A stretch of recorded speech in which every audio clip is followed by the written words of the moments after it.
Bonjour à tous, voici ce qui change en France à partir du 1er septembre 2025. Premier changement, le dispositif de retraite progressive va être accessible dès 60 ans. Un nouveau décret publié le 23 juillet qui permet de partir en retraite progressive dès 60 ans, au lieu de 62 ans auparavant, entre en vigueur. Cette mesure vient d'un accord signé en 2024 entre le MEDEF, donc le syndicat des patrons, et les syndicats CFDT et CFTC. La retraite progressive permet de travailler à temps partiel tout en touchant une partie de sa pension. Par exemple, si une personne travaille à 60%, elle peut recevoir 40% de sa retraite, mais elle doit avoir cotisé au moins 150 trimestres. Cette mesure concerne les salariés du régime général, des régimes spéciaux comme les fonctionnaires d'État, les agriculteurs salariés et non salariés, ainsi que les professions libérales et les avocats. Deuxième changement, le nouveau formulaire papier pour les arrêts de travail va devenir obligatoire. À partir du 1er septembre, l'assurance maladie n'acceptera plus les arrêts de travail papier classiques. Seul le nouveau formulaire sécurisé, mis en place le 1er juillet, sera accepté. Pendant l'été, les anciens formulaires étaient encore tolérés, mais ce n'est plus le cas.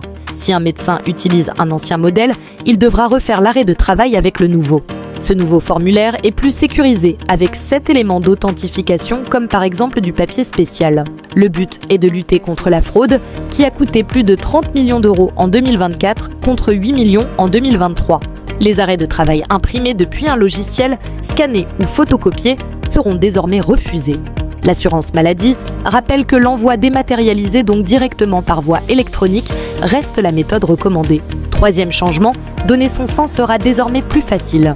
À partir du 1er septembre, les règles pour donner son sang changent. Après un tatouage, un piercing, une séance d'acupuncture, de mésothérapie, de sclérose de varices ou une endoscopie, il faudra attendre seulement 2 mois au lieu de 4. Les personnes ayant eu une pose d'implant dentaire avec substitut osseux pourront désormais donner leur sang sans délai.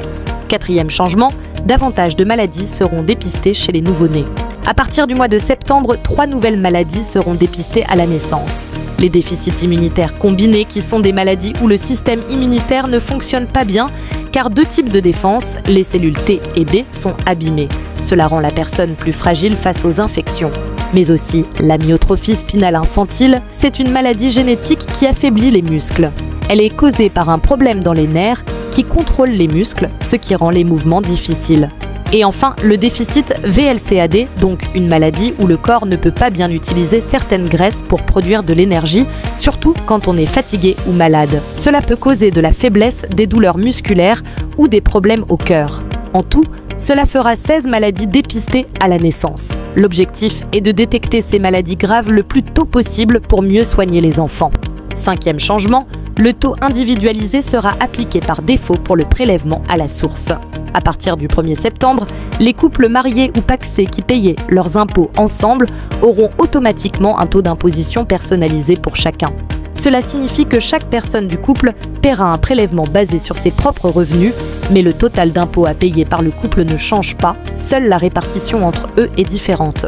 Pour les couples déjà mariés ou pacsés avant le 1er septembre, ce changement sera aussi appliqué automatiquement, sauf s'ils choisissent de garder le taux commun en le demandant lors de leur déclaration d'impôt ou en ligne. Enfin, comme chaque année, certains contribuables verront leur taux de prélèvement ajusté en fonction de leur déclaration de revenus. Sixième changement, la campagne de demande de bourse de collège et de lycée débute. À partir du 1er septembre, les parents peuvent demander une bourse pour leurs enfants au collège ou au lycée. Pour un collégien, la bourse peut aller de 120 à 516 euros par an. Pour un lycéen, elle peut aller de 495 à 1053 euros par an. La demande doit être faite avant le 16 octobre. Mais si les parents ont accepté que l'administration vérifie automatiquement leur droit à la bourse lors de l'inscription, ils n'ont pas besoin de refaire une demande. Septième et dernier changement, des changements dans l'aide pour payer la garde des enfants.